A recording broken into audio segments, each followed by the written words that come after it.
Hello everyone, आज की इस वीडियो में हम करेंगे डायरेक्ट इनडायरेक्ट स्पीच, जो कि क्लास 9, 10th, 11th, 12th की ग्रामर पोर्शन में रहता है, यूपी बोर्ड भी और सीबीएसई बोर्ड भी। डायरेक्ट इनडायरेक्ट में सबसे पहले हम देखेंगे, बिल्कुल मैं आपको बेसिक से समझाऊंगी।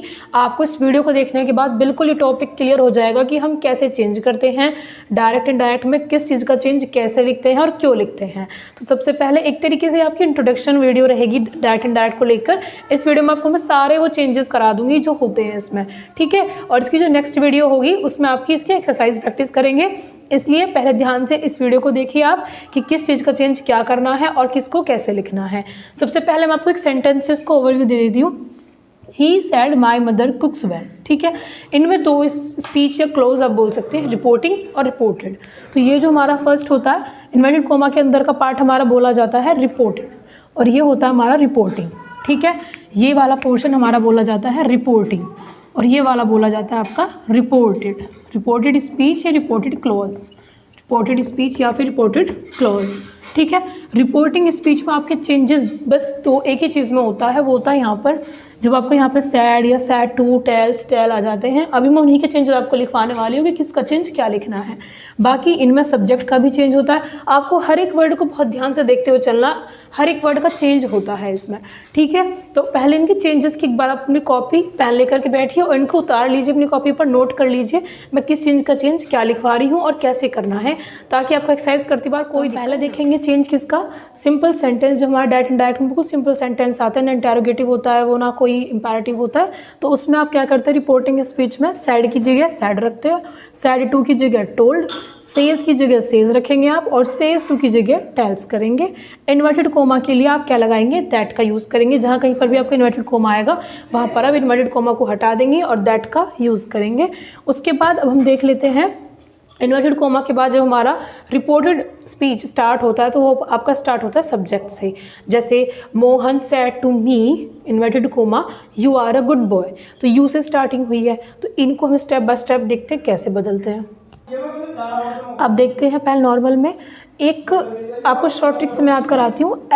अब देखते हैं पहले नॉर्मल में, एक आपको शॉर्ट ट्रिक से मैं याद कराती हूँ, SONE जो सब्जेक्ट आता है। देखो मैंने अभी तक आपको बता दिया कि रिपोर्टिंग स्पीच में आप कैसे चेंज करेंगे।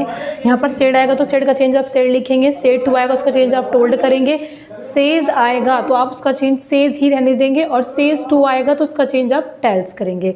यहाँ पर इन्वर्टेड कोमा की जगह आप क्या लगाएंगे, दैट लगाएंगे। अब चलते हैं इससे आगे, जब हमारे सब्जेक्ट आते हैं तो हम उनका चेंज कैसे कैसे करते हैं।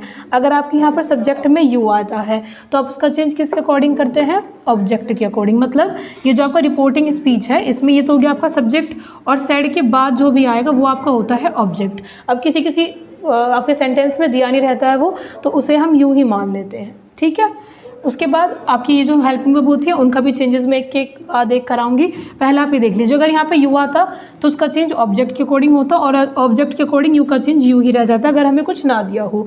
अगर मान लीजिए यहाँ पर हमें कुछ दिया होता सैड टू मी, उसके बाद इन्वर्टेड कोमा होता, तो आप यहाँ पे यू का चेंज क्या लिखते, देखिए आप यहाँ पर यू का चेंज क्या लिखते, आप यहाँ पे यू का चेंज क्या हो जाता भाई, ऑब्जेक्ट आ जाता है इसकी जगह मी, और मी को हम शुरुआत में आई से शो करते हैं। किससे शो करते हैं, एज अ सब्जेक्ट आई से शो करते हैं।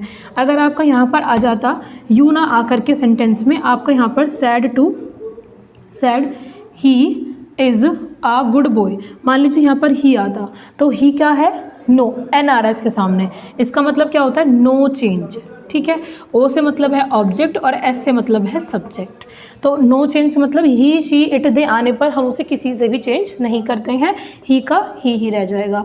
अगर यहाँ पर आ जाता आपका वी आर गुड बॉय, ठीक है, तो आप वी का चेंज क्या करते हैं, वी का चेंज किसके अकॉर्डिंग होगा भाई, हमारा सब्जेक्ट के अकॉर्डिंग होगा। तो सब्जेक्ट क्या है हमारा इसमें, मोहन। तो देखिए या तो आप वी की जगह यहाँ पर डायरेक्ट मोहन रख सकते हैं, या मोहन क्या है, एक लड़का है तो एक लड़के को हम शो करने के लिए क्या लगाते हैं, ही, और एक लड़की को हम शो करने के लिए क्या लगाते हैं, शी। तो हम यहाँ पे या तो मोहन लिख सकते हैं या ही लिख सकते हैं, दोनों ही बिल्कुल सही होंगे, कोई भी गलत नहीं है।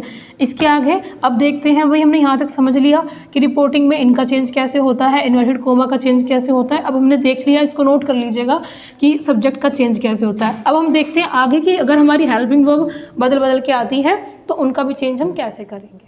अब ये है कुछ सब्जेक्ट के आगे के चेंजेस। सबसे पहले डू या डज की जगह आपका आएगा डिड, कैन की जगह आएगा कुड, मे की जगह आएगा माइट, डिड नोट और फर्स्ट फॉर्म आने पर उसका चेंज आप करेंगे हैड नोट थर्ड फॉर्म में। उसके बाद वाज वर थर्ड फॉर्म आने पर चेंज होगा हैड बीन थर्ड फॉर्म में। उसके बाद शुड का चेंज शुड ही रहेगा, मस्ट का चेंज मस्ट और टू गो का चेंज टू गो रहेगा। तो ये थे कुछ चेंजेस जो सब्जेक्ट के बाद आते हैं। जैसे आपका इज एम आर आता है तो इज एम आर की जगह आप क्या लिखेंगे, इज एम आर की जगह आप किस चीज़ का यूज़ करेंगे, वाज और वर का यूज़ करेंगे। इज एम आर की जगह वाज वर का यूज़ करेंगे और वाज वर की जगह आने पर आप क्या यूज़ करेंगे, हैड बीन यूज़ करेंगे। ठीक है, तो आई होप आपको ये रूल्स अच्छे समझ में आए होंगे कि रिपोर्टिंग और रिपोर्टेड स्पीच में कैसे कैसे चेंजेस होते हैं, सब्जेक्ट का क्या चेंजेस होते हैं। मैंने आपको बताया सन की फॉर्मूले से subject object no change, I my me we our us. उसके बाद ये है आपकी हेल्पिंग वर्ब्स में होने वाले चेंजेस आपके रिपोर्टेड स्पीच में। तो इस वीडियो में तो आपने ये सब चीज़ देखी। इससे अगली वीडियो में हम प्रैक्टिस करेंगे अब सेंटेंसेस के साथ। अब बनाने सीखेंगे कि डायरेक्ट से इनडायरेक्ट में चेंज कैसे करते हैं और इनडायरेक्ट से डायरेक्ट में चेंज कैसे करते हैं। मिलते हैं नेक्स्ट वीडियो में। Thanks for watching.